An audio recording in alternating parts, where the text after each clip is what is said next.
넷플릭스 전세계 5위 드라마 이상한 변호사 우영우에서 새로운 유형의 빌런 캐릭터가 등장했습니다.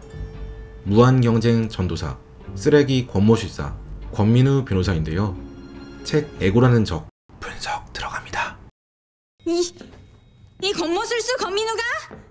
드라마 초반만 해도 권민우는 빌런까지는 아니었는데요. 처음에 사람들은 권민우가 우영우를 장애인이라는 생각으로 불쌍히 여기지 않고 자신의 동등한 경쟁 상대로 여긴다는 점에서 오히려 긍정적인 평가를 내렸습니다. 그러나 시간이 흐르면서 권민우는 점차 빌런의 본색을 드러내기 시작했는데요. 경쟁심이 과도해져서 사람들은 점차 눈살을 찌푸리게 되었죠.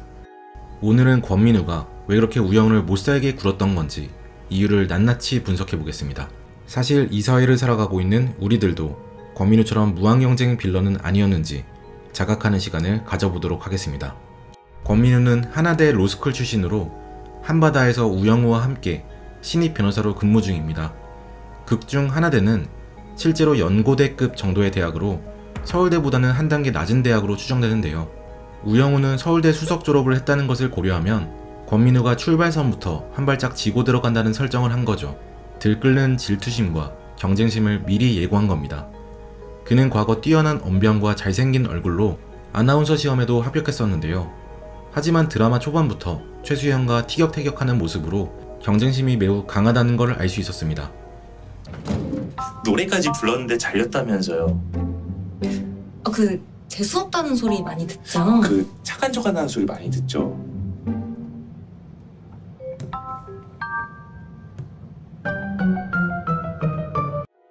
또 로스쿨 시절 별명이 권모술수였다는 점을 봤을 때 그가 평생 정치질과 권모술수를 일삼았다는 걸 알 수 있죠. 정치질에 질자가 붙었다는 점에서 많은 사람들이 부정적으로 보는 게 사실이지만 권민우에게 있어서는 성공을 위한 생존 전략이었던 겁니다. 권민우는 도대체 왜 이렇게 경쟁심이 강할까요? 왜 주변 사람들을 방해하면서까지 돋보이고 싶어 할까요? 에고티스트란, 책 애고라는 적에서는 권민우 같은 사람을 에고티스트라고 정의하고 있습니다. 에고티스트란 에고가 매우 강한 사람을 의미하는데 여러분들 에고이스트는 많이 들어보셨죠? 명확한 구분은 힘들지만 보통 에고이스트는 이기주의자, 에고티스트는 자기중심주의자라고 합니다. 사람들은 누구나 이기적인 동물이기 때문에 어느 정도는 에고이스트적 성향이 있어요. 하지만 가끔은 다른 사람의 입장을 생각해서 그런 이기적인 유혹을 뿌리치고 이타적인 행동을 하기도 합니다. 하지만 자기중심주의자들은 속으로 아무리 이타적인 생각을 가지고 있더라도 상대방 입장에서 생각하지 못하기 때문에 상대의 마음을 다치게 할 수 있습니다. 이 책에서 에고란 자기 자신이 가장 중요한 존재라고 믿는 건강하지 못한 믿음입니다. 권민우는 자아가 매우 강한 존재여서 자기 자신밖에 모르는 인간입니다. 권민우가 에고티스트라는 걸 알 수 있는 다음 장면 함께 보시죠. 권민우 변호사님, 편지 받았습니까? 무슨 편지요?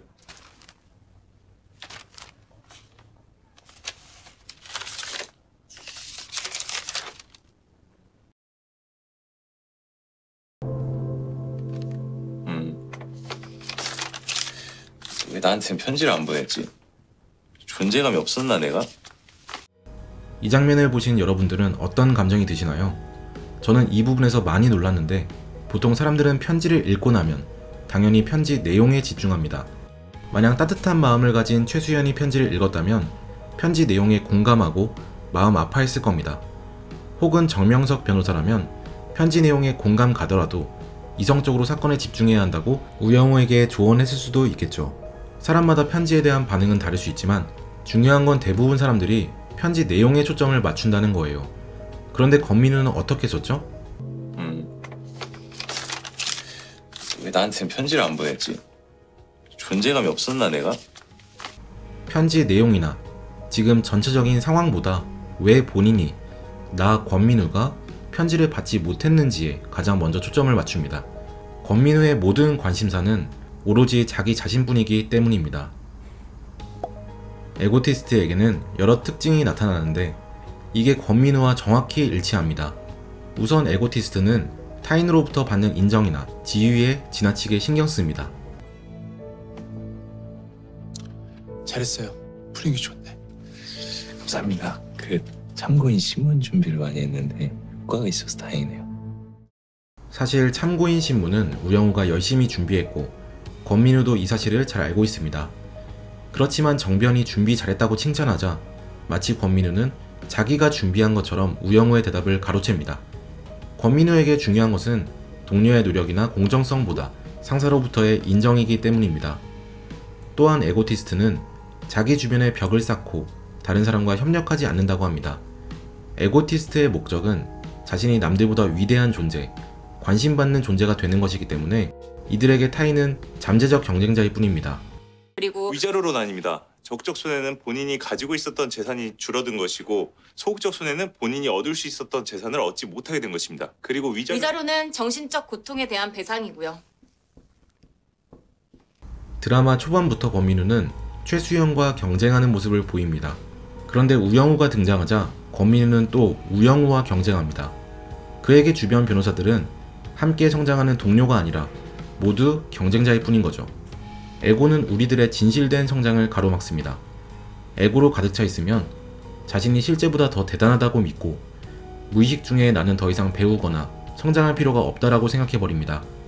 신기하게도 정명석 변호사는 권민우의 부족한 부분을 정확히 꿰뚫어 봅니다. 그리고 그에게 다음과 같이 조언하죠. 잘 보면 권민우 변호사도 우변한테 배울 점이 있을 거예요. 원래 동료들끼리도 배우는 거잖아. 서로. 네. 사실 나도 에고티스트, 어떻게 해야 할까? 에고라는 적 책을 보면서 그리고 우영우를 보면서 저는 반성했습니다. 혹시 저도 어떤 부분만큼은 내가 최고다라는 착각 속에 살고 있지는 않나 해서요. 그러면 혹시나 나 자신이 에고티스트 성향을 갖고 있다면 어떻게 해야 할까요?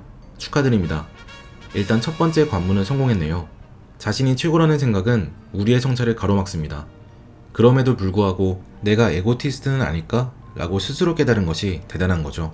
그렇게 생각하신 분들은 아마 어떤 분야에서 뛰어난 능력을 가져서 실제로 남들에게 인정받아 에고가 형성되었지만 그래도 자기 자신을 성찰할 줄 아는 멋진 사람일 확률이 높습니다. 에고라는 적 책을 쓴 라이언 홀리데이도 한때 본인이 에고티스트였다는 점을 고백합니다. 그래서 실패도 많이 겪었다고 털어놔요. 그러다가 라이언 홀리데이는 본인의 에고, 다시 말해 너무 자신의 위대함에 취해 있던 나머지 현실을 객관적으로 파악하는 것이 어려웠다는 걸 깨달았습니다. 그리고는 에고는 나의 적이다 라고 문신을 하기에 이르렀죠. 인생에는 두 가지 길이 있다고 합니다. 하나는 중요한 사람이 되는 것입니다. 이 길을 택하면 출세할 것이고 돈도 많이 벌 수 있겠죠. 다른 하나는 중요한 일을 하는 것입니다. 이 길은 꼭 성공과 일치하는 길이 아닐 수도 있어요. 남들에게 인정받지 못하고 성공하지 못할 수도 있습니다. 하지만 이 길을 택하면 진정 중요한 일을 할 수 있고 무엇보다 자기 자신과 타협할 필요 없이 멋진 삶을 살아갈 수 있습니다. 이 갈림길에서 에고의 말에 복종한다면 자신이 진정으로 원하는 일을 하지 못하고 평생을 중요한 사람이 되기 위해 발버둥 치게 될 겁니다. 하지만 이 책은 우리가 자신의 에고를 자각하고 그것을 조금만 내려놓을 수 있다면 정말 중요한 일을 할 수 있다고 조언합니다. 그깟 공익 사건, 그깟 탈북자 하나라고 생각하진 말자고. 뭐 수십억짜리 사건처럼은 아니더라도 열심히 하자고. 네. 네. 정변은 중요한 일을 하는 길을 선택했습니다. 그에게는 공익을 위한 변호가 돈이 안 된다고 중요하지 않은 일이 아닙니다. 한 명 한 명 의뢰인이 동일한 무게를 지니고 그들을 위해 변호하기 위해 최선을 다하는 거죠. 정변은 자신을 중요한 존재로 만드는 일이 아니라 진짜 중요한 일을 합니다. 이제부터 그는 자기 자신과 타협하느라 헛된 시간을 보낼 필요가 없어요. 마찬가지로 권민우 변호사도 길을 정한 것으로 보입니다. 권민우 변호사는 변호사 윤리 강령을 내리고 돈이 들어온다는 해바라기 그림을 걸었습니다. 권민우 변호사는 중요한 사람이 되는 길, 출세하는 길, 돈을 많이 버는 길을 택한 것입니다. 여러분은 어떤 길을 선택할 것인가요? 에고라는 적은 돈, 성공이 중요한 현실 세계에서 무책임하게 마냥 윤리적인 길을 택하라고 하지 않습니다.